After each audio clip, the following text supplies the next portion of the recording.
How to pick a niche the smart way. I hope it's abundantly clear to you that a lot of people fail to make money online because they don't know how to pick niches the right way. They end up building the wrong kind of business. Regardless of how much time, effort, and money they put into their business, nothing seems to work. At best, they're forced to settle for cents on the dollar. At worst, they don't make any money at all. Picking a niche the smart way involves several filters. You have to make sure that you go through this process. You can't skip a step. You can't assume that you know what's hot, and you can't wait to just build a website and get going. I'm telling you, your impatience will ensure the early death of your business, guaranteed. Step number 1, start with your personal interest. The first thing that you need to do is to be clear about your personal interests. What kind of topics would you love to write about? What kind of topics would you like to build a business on? What makes this difficult is that a lot of people think that there is some sort of right answer. This is personal. Some people might be excited over certain topics, other people couldn't care less. What's important is that the topic subject category is attractive to you. Here's a shortcut. Ask yourself, what would you talk about all day, every day, even if you were not getting paid for it? Give yourself a couple of hours to write down everything that comes to your mind. No need to edit it, just write it down. Even if it's just half an idea or it's just a faint glimmer of an idea, write it down. Step number 2, filter your topics by search volume. If you don't already have an account at Google AdWords, go ahead and set one up. You can access this by typing in adwords.com.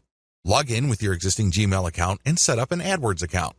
Once you're set up, look at the Tools section and select Keyword Planner Tool. Type in the topics you're interested in. Do this one by one. When you do this, you get a list of keywords related to that topic.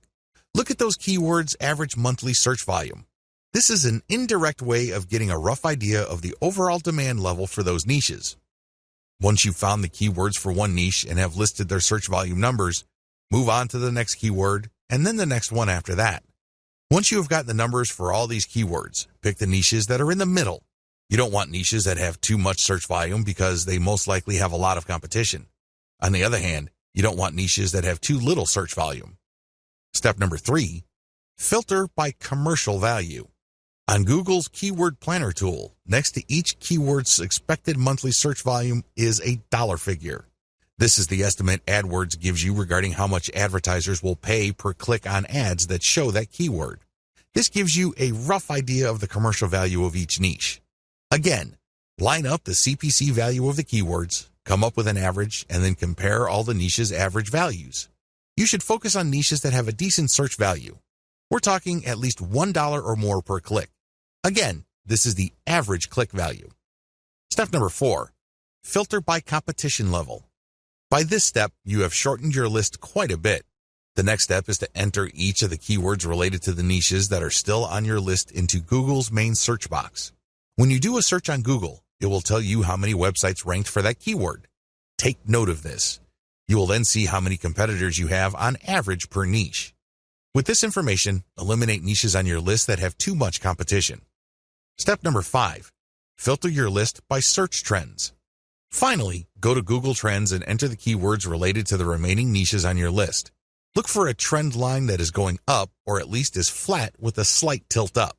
This trend line tells you that your niche is not dying over time. This is very important because you don't want to build your business on a niche that's actually on its way out. Optional filters. While the 5 filters above should be enough for you to develop a viable online business, if you want to turbocharge your results and increase your likelihood of success, apply the following additional filters. Optional filter number 1, filter by social visibility. Enter your keywords on major social media platforms like Facebook, Twitter, YouTube, Pinterest, and Instagram. Can you tell if there are a lot of existing accounts on those places that talk about your niche? If there isn't, delete the niche from your list. Optional filter number 2, filter by content virality. For this filter, look at the groups pages and accounts that target the niches that you have left on your list. Look at the engagement levels of the content in those accounts.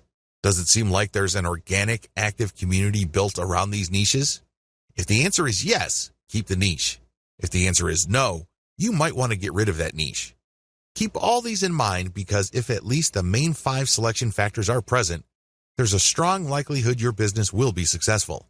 However, keep in mind that while niche selection accounts for 90% of success, You still have to take care of the remaining 10%.